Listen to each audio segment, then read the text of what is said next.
En sus zapatos, la vida de Jesús. Para entender verdaderamente a Dios hombre, necesitaba explorar a Jesús y sus milagros. Yo no quería estudiar los milagros ni la forma en que afectaron a otros, sino lo que estos milagros significaron para Jesús y por qué hizo tantos de ellos. Mi jornada comenzó en Betsaida, un pueblo pesquero descubierto en la ribera del mar de Galilea, el lugar donde fueron alimentadas 5,000 personas.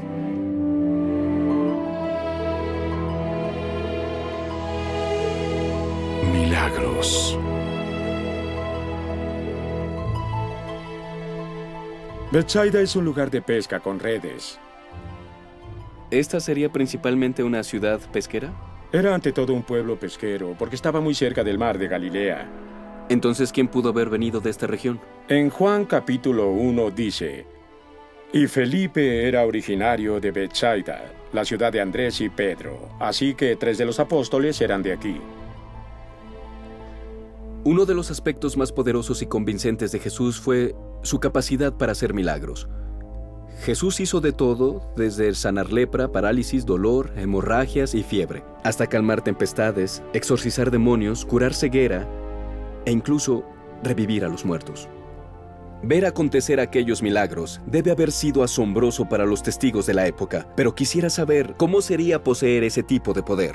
Sobre el poder de Jesús para sanar existen 2 puntos de vista, ambos defendidos por teólogos ortodoxos. Uno es que Jesús usó a veces sus atributos divinos para sanar, y el otro es que jamás lo hizo, sino que simplemente se sometió al Padre y el Padre le dio la autoridad para hacerlo. Me inclino por el segundo punto de vista porque creo que la postura bíblica de su humanidad sería desvalorizada diciendo que él se aprovechaba de su autoridad.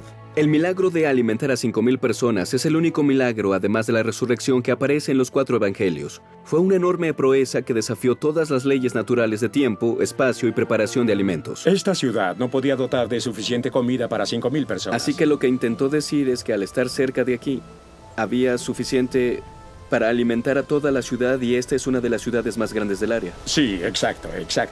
Milagros como el de alimentar a 5,000 personas eran necesarios. Jesús los necesitaba para apoyar su afirmación a Dios, pero le exigiríamos alguna prueba que sería la capacidad de que Jesús podía controlar al mundo físico, y esa era la prueba que necesitábamos para aceptarlo como un Dios. Primero, los milagros que Jesús hizo fueron profetizados, así que eran necesarios para cumplir una profecía. Segundo, eran imprescindibles para confirmar quién era Él. Jesús claramente enlazó sus reclamos milagrosos con quién era Él cuando Juan el Bautista preguntó: ¿tú quién eres? Por medio de sus discípulos, Él dijo: te digo, Juan, que los ciegos ven, los cojos andan, los muertos son resucitados. El Hijo de Dios es confirmado por obras de Dios. Los milagros también tenían un efecto colateral peligroso: multitudes. Ya fuera en los campos de Galilea o en las calles de Jerusalén. Cuando Jesús sanaba, se aglomeraban multitudes. Las multitudes eran buenas porque una gran audiencia estaba oyendo a Jesús, pero también era posible que tornaran aquello en actos de magia y espectáculos. No creo que Jesús disfrutara el bullicio que hacían los milagros, pero sí le gustaba hacer el bien. Jesús jamás hubiera hecho un milagro solo para entretener a la gente.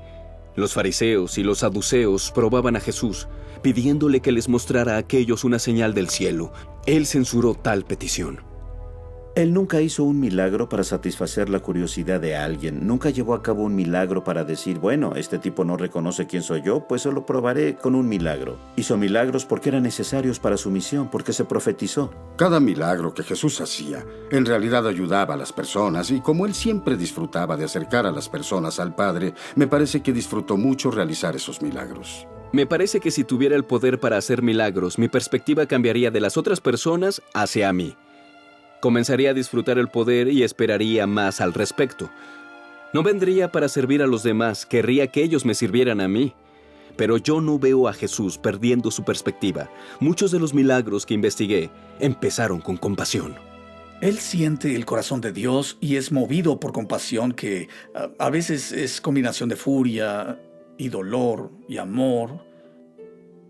Y también creo que la sanación no era el asunto principal. Era la persona. Él está mirando a una creación que él conoce, que él creó. Sin embargo, es una creación tan grandiosa como individual. Jesús dio vida a otros a través de sus milagros, pero al final lo condujeron a su muerte. Al final fue crucificado porque hizo milagros en el día del Sabbat. Pero su compasión por las personas provocó que arriesgara su vida por el beneficio de aquellos a quienes él amaba.